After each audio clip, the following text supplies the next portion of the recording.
Hi everyone, welcome to this video lecture on Unit 4 Central Forces Part 3.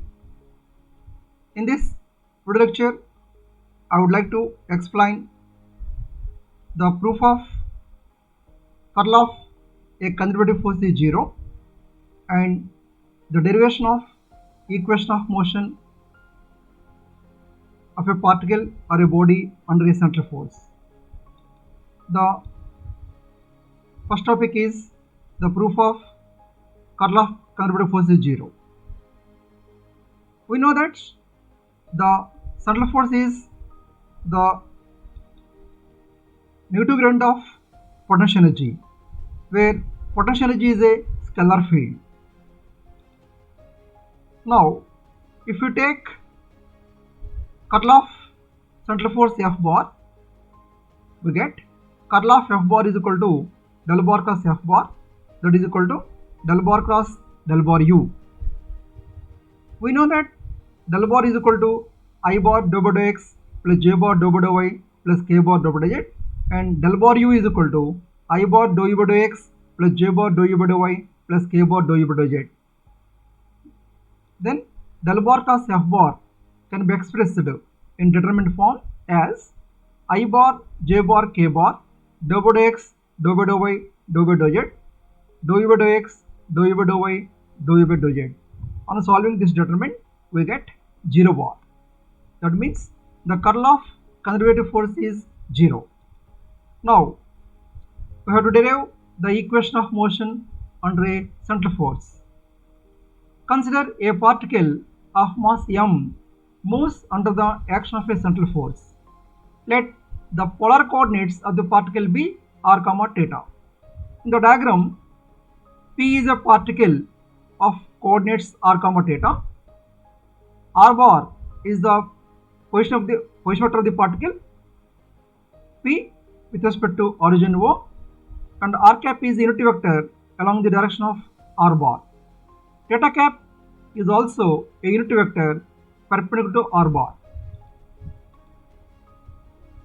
Let the trajectory of the point P be a plane curve through P. Now r bar can be expressed as r bar is equal to r into r cap. Now differentiating r bar, we get the velocity of the particle. The velocity of the particle may be written as v bar is equal to d r bar by dt, that is equal to d by dt of r into r cap. Therefore, v bar is equal to dr by dt into r cap plus r into dr cap by dt.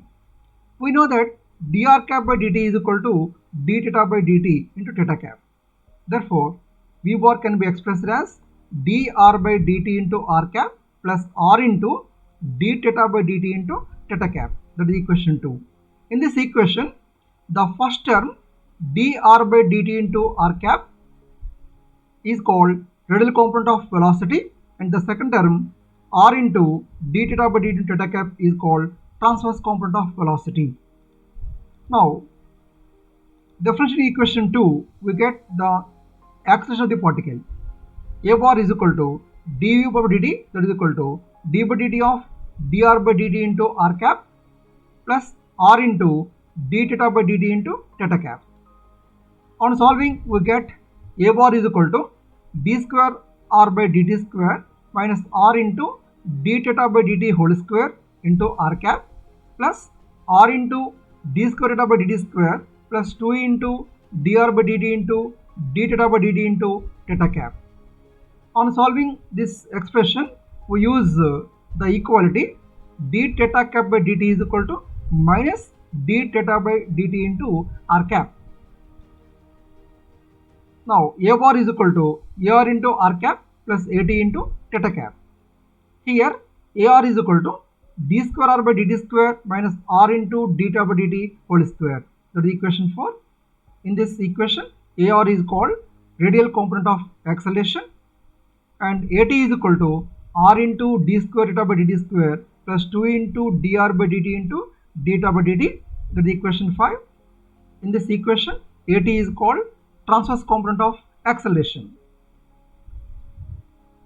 Equation 5 can also be expressed as AT is equal to 1 by R into d theta by dt into R square d theta by dt. That is equation 6. The central force is the radial force, and hence there is no force acting on the particle perpendicular to r bar. That is, the transverse acceleration is 0. Hence d by dt of r square into d theta by dt is equal to 0, or r square into d theta by dt is equal to constant. Say that this constant is h. Now substituting a new variable u, that is u is equal to 1 by r, which is called reciprocal of radius vector r, or r is equal to 1 by u. Then differentiating the above equation, we get dr by dt is equal to d by dt of 1 by u.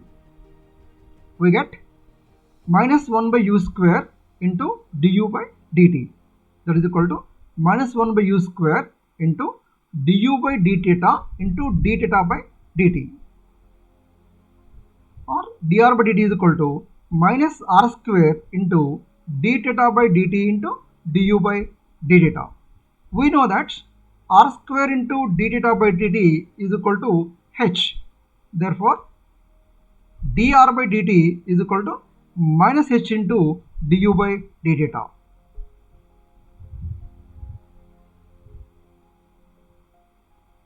Therefore, again differentiating, we get d square r by dt square is equal to d by dt of minus h into du by theta is equal to minus h into d square u by d theta square into d theta by dt, or d square r by dt square is equal to minus h square u square into d square u by d theta square. That is equation 8.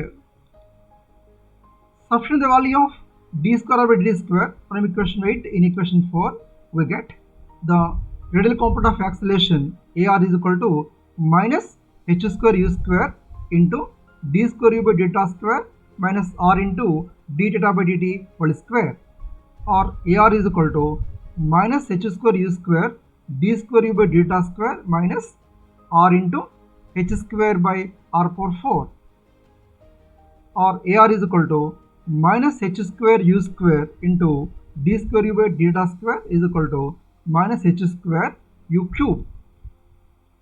Now, according to Newton's second law, force acting on the particle is equal to mass into acceleration.